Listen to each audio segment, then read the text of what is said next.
बातों में ये भी ध्यान में आया कि आपको ऐसा लगता है कि पैन कार्ड पर खरीदी होगी तो पैन कार्ड तो बहुत सारे लोगों पर होगा और कोई भी व्यक्ति खरीद करेगा तो धोखाधड़ी हो सकती है।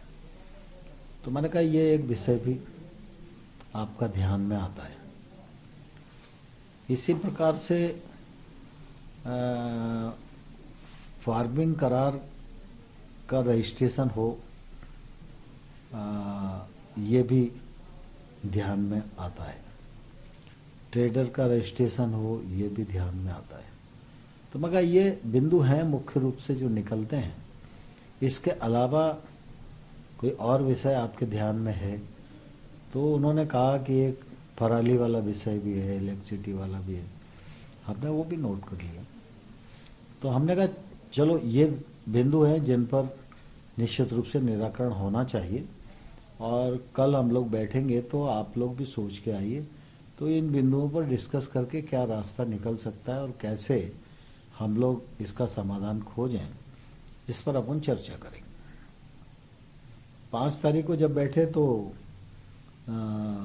इस पर चर्चा आगे नहीं बढ़ी और वो लोग चुप होकर बैठ गए कि हम इसमें कोई सुझाव नहीं देंगे। हमने कहा भाई एपीएमसी को सुदृढ़ बनाने के लिए क्या करना चाहिए, तो वो कुछ बोल ही नहीं रहे हैं। तो फिर ये तय हुआ कि भाई ठीक है, अब हम लोग दोबारा से इस पर विचार करें।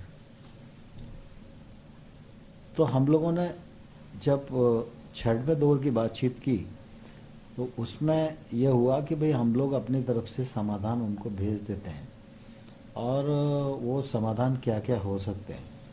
तो हम लोगों ने एपीएमसी के मामले में उनकी चिंता थी ये कमज़ोर होगी, तो ये तो हम पहले से ही कह रहे थे कि एपीएमसी को भी सुदृढ़ बनाने के प्रयास किए जाएंगे।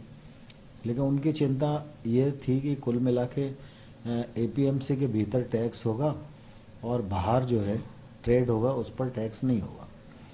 तो हम लोगों ने कहा कि कोई राज्य सरकार प्राइवेट मंडी को भी रजिस्टर्ड कर सकती है और उस पर वो टैक्स लगा सकती है जैसा कि अंदर लगा हुआ है।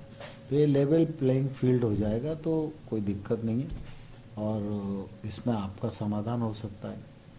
न्यायालय के जो बात थी तो हमने कहा आपको लगता है एसडीएम के न्यायालय में समाधान नहीं हो पाएगा तो हम जुडिशली के रास्ते भी खोलने पर विचार कर सकते हैं। जो ट्रेडर है आप कहते हैं पैन कार्ड से खरीद करेगा तो धोखाधड़ी हो सकती है, तो उसका भी रजिस्ट्रेशन राज्य सरकार कर सकती है।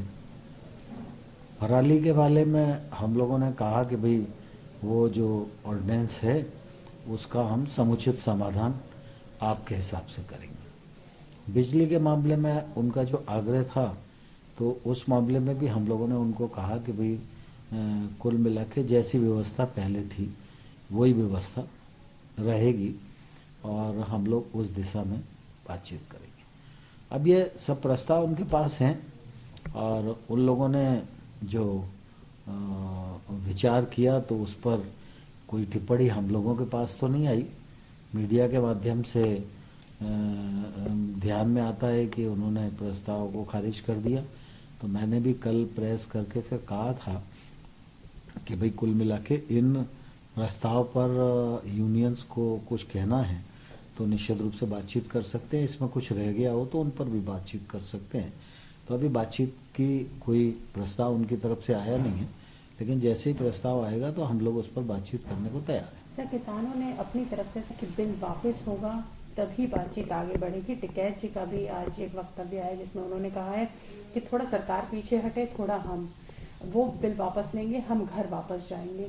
आपको लगता है जो आपने इतने समाधान दिए हैं उसका कोई नतीजा नहीं निकल रहा है? आगे का रास्ता क्या हो सकता है? ये मुझे लगता है रास्ता निकलेगा, मैं आशावान हूँ और मैं आपके माध्यम से किसान यूनियंस के लोगों को कहना चाहता हूँ गतिरोध उन्हें तोड़ना चाहिए। सरकार ने आगे बढ़कर प्रस्ताव दिया है,